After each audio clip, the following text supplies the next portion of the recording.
టెండర్లు పిలిచినప్పుడు వాళ్ళు భాగస్వామ్యం చేసినప్పుడు ఆ ప్రభుత్వాన్ని ఇతర ప్రాంతాలలో బ్లాక్ లిస్ట్ ఒకవేళ చేసి ఉంటే ఏ నిబంధనల మేరకు ప్రభుత్వం చర్యలు తీసుకోవాలో ప్రభుత్వం ఆ నిబంధనల మేరకు చర్యలు తీసుకుంటుంది.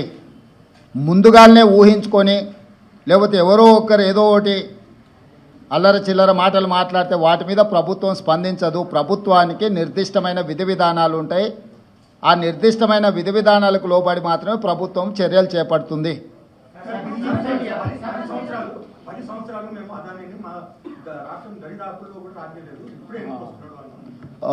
ఆ లిస్టు కాగితం ఇక్కడ తీసుకో ఎన్ని ఇటు.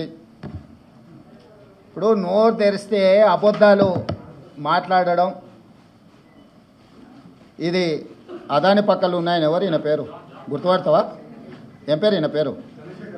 మరి ఈయన చంద్రశేఖరరావు. ఆయన వంగి వంగి నమస్కారం పెడుతున్నాయి. ఎప్పుడైనా వంగినా ఇట్లా ఇంతగా వంగినా? అదేవిధంగా ఆయన ఇచ్చిన వర్కులు కొన్ని నేను లిస్టు చదివి చెప్పిస్తా. KCR invites Adani to setup of work plants in TS. Okay, Hans India పత్రిక ఓనర్ ఉండొచ్చు కదా. Business baron Adani meets to KCR, Times of India. ఇగో ఈ బుద్ధిమంతుడు ప్రబుద్ధుడు అదాని సంఖలో దూరిండు. ఈ సిగ్గులేనోడు అదాని గురించి నా గురించి మాట్లాడతాడు. అట్లనే ఒక లిస్ట్ ఉంటుంది కదా, వేరే పేపర్ ఇంత ఉందా, 12-13 లిస్టు ఉంటుంది చూడు ఒకటి. నేను ఆ లిస్టు చదివి వినిపిస్తాను నీకు. ఎన్ని ఇచ్చిండ్రో వాళ్ళు, ఎన్ని నేషనల్ హైవేస్ ఇచ్చిర్రు, ఎన్ని డేటా సెంటర్లు ఇచ్చిండ్రు. ఒకవేళ సిద్ధంగా ఉన్నాడు ఆయన ఇచ్చిన అన్నిటి మీద విచారణకు. మళ్ళీ విచారణ ఏంగానే చూసిరా నా మీద కేసులు పెడుతురని ఒకలా ఏడుపులు ఏడుస్తుంటాడు.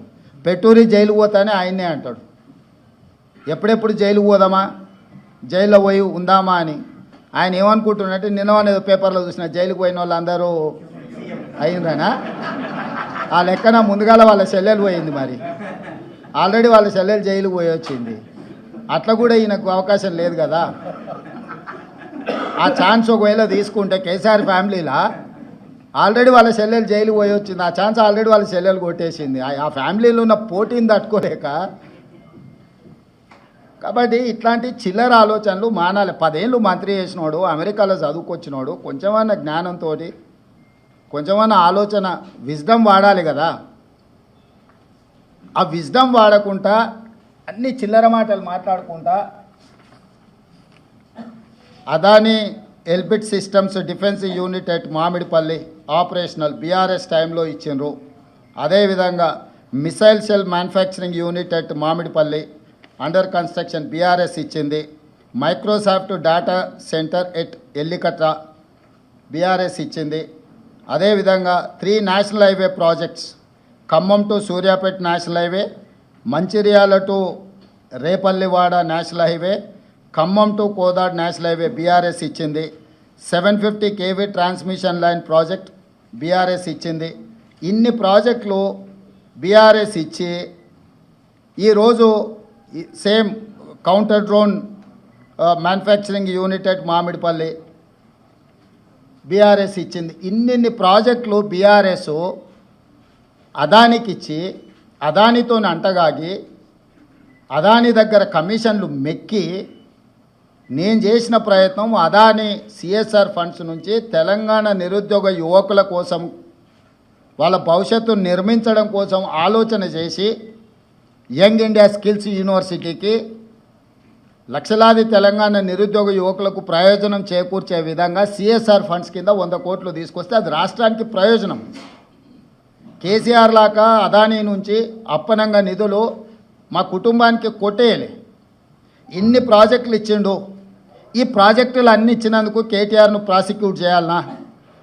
అదానీని కేసీఆరే కాల్చిన కేటీఆర్ అనే కాదు. దీనికి ఏం సమాధానం చెప్తాడు?